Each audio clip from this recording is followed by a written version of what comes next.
Abantu odikira manganya. Koda alipo manganya chitonombe. Ndodikira chitonombe manganya. Bajankali mkhani ya mafuta osamanenelera ngati mpira. Mafuta ali pa nyanja. Mafuta afika mphepete mwa nyanja. Mafuta.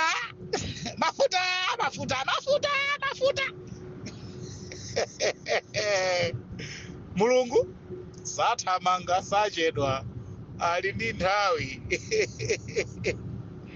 Alimpatseni nayenso achione. Lero mafuta akina Laitoni Mangochi asanduka iwowo akazembe aboma olondola mathankala amafuta ku Tanzania. Laitoni Mangochi amasanduka liti kazembe waboma oti azipita ku Tanzania kulondola mathankala amafuta. Dziko ay mudziwalenga baibulo muzalidziwa mawa. Mukazalidziwa mawa mudzakhala ndi ulemu. Umunthu sudza kuchokadi mukafuna olankhula. Manganya chitonombe wa majando ali kuti pano tunkhani ya mafuta yayambiranso simutiuza. Sizotuza kuti mafuta ali kuti angobwera. Sizomanenelera kuti ayi ali pa boda ndiye ku Tanzania ko zipolowe za ku Tanzania ife zikutikhuza bwanji. Njira yobweresera katundu ku Malawi ndi Tanzania kokha basi. Kuli akina Beira, kuli akina Maputo, kuli akina Durban, kuli akina Richards Bay konseko tu ndi madolo kwa amene osakatsitsira mbali ina bwanji. Madolo. Mafuta. Mpaka ma volunteer akina Laitoni Mangochi ati kuthamanga kupita ku Tanzania kukayang'ana. Maona kuna situation sili bino ndiye pamenepa basi mafutawo koma anabwera. No excuses.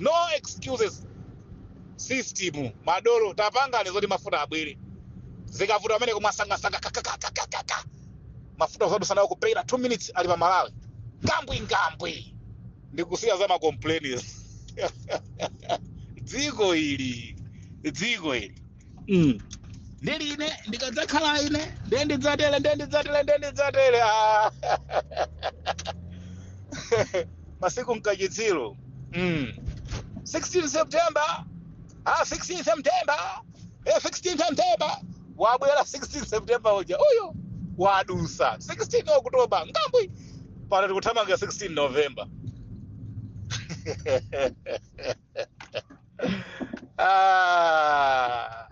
Awalanje jensafuo tashika chimbikize Malawi. Kulankhula kudzikhala nkuti kwina koma musiyirako Mulungu kumeneko. Mulungu akatilola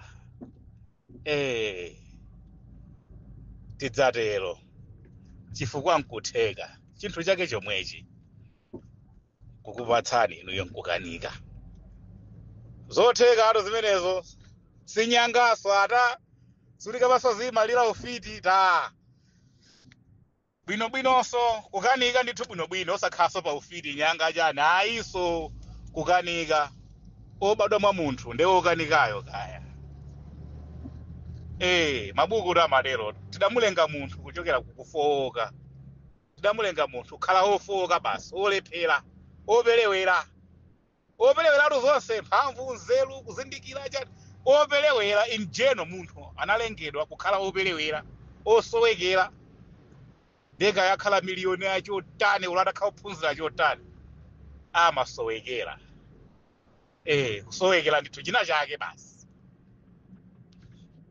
Ndiye kulankhula koma khangati mawa kulibe anga kale ndala ya mmene dziko lidziyendera ili m'manja mwako. Inu achitonombe chemanganya muli kuti